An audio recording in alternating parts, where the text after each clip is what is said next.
Hey guys, I'm Andrea from the channel AGP Investment, and if you want to make money with YouTube without showing your face like me, click in the first link in the description. Thank you. Dividends are cash payments that companies make to shareholders, usually every quarter. Nearly half the return in the S&P 500 the past 50 years has come from dividends. Dividends come from profits. If a company earns $5 a share, they have the choice of paying out some of it to the shareholders in the form of a cash dividend. A stock's yield is the annual dividend payout divided by its current price. The yield is the return you get on your investment every year. One drawback: the IRS considers dividends as income, so you have to pay taxes on dividends.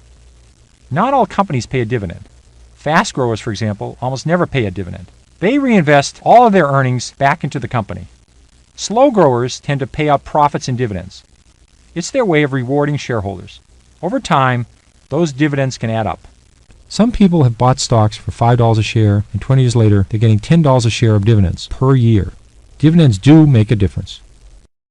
Dividends are a great way to measure a company's success, particularly a slow-growing company. When a company raises its dividend every year, it raises the bar for its financial performance the years that follow.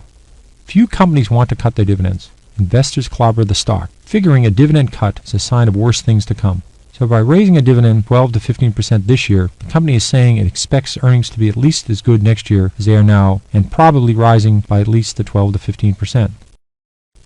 You can get a list of companies that have raised their dividends many years in a row from Moody's. There are some great names in this list. However, you can find warning signs of dividends as well. A high yield isn't always a good thing. If a stock is 30 and it's paying a $3 dividend, you might say, wow, that's terrific, a 10% yield. But if the earnings are only $3.10 a share, then the company is essentially paying out all of its earnings in dividends. That's only 10 cents to expand or to invest in more efficient equipment.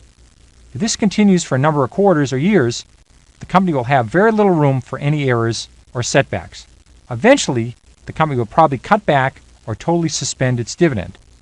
The stock price is going to tumble with it. Be careful with high-yield stocks, particularly when they're paying out a very high percentage of their earnings.